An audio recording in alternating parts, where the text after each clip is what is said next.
এবার কি সত্যি আইনি মারপ্যাচে ফেসে যাবে লায়লা? সম্প্রতি প্রিন্স মামুন ও অনামিকা ঐশী নামের দুজন টিকটকারের অশ্লীল সম্পর্ক ও ভিডিও সামাজিক যোগাযোগ মাধ্যমে প্রকাশ করে দেয় ব্লু ফেরি লায়লা। আমরা ইতিমধ্যে সবাই মামুন লায়লাকে চিনি। মামুন হচ্ছে একটা 20-22 বছরের কচি ছেলে, যে কিনা একটা অন্যরকম সম্পর্কে ছিল 50 ঊর্ধ্ব নারী লায়লার সাথে। যেটাকে সহজবোধ্য করে বলা যায়, লায়লা মামুনের সুগার মমি ছিল। আমরা অতীত ঘাটলে জানতে পারি মামুন ছিল গরিব ও গ্রাম থেকে উঠে আসা একটা পরিবারের ছেলে, যাকে অর্থ গাড়ি বাড়ির লোভে ফেলে ব্যবহার করতে থাকে এই লায়লা নামের নারীটি।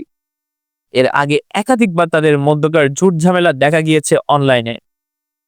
এবার গত দুদিন আগে হঠাৎ মামুন লাইভে এসে তার সুগার মামি লায়লাকে অভিযোগ করে গালিগালাজ ও কথা বলতে থাকে।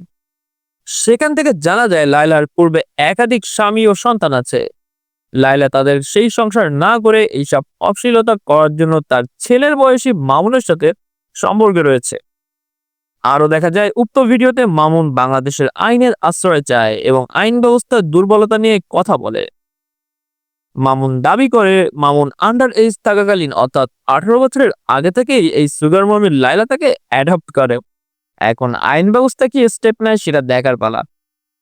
সমাজে এমন অসামাজিক কার্যকলাপকে নর্মালাইজ করানোর চেষ্টা করার অপরাধে এই বিটা মালকে গারদে ঢুকিয়ে ডিম থেরাপি দেওয়া উচিত বলে আমি মনে করি। তাদের এসব রং দেখতে দেখতে অতিষ্ঠ ফেসবুকবাসী। আমি নিজেও তাদের পেজ সব ব্লক মেরেও তাদের এইসব ভিডিও থেকে রেহাই পাচ্ছি না। আমাকে মুক্তির পথ বলুন তো ভাই কমেন্টে।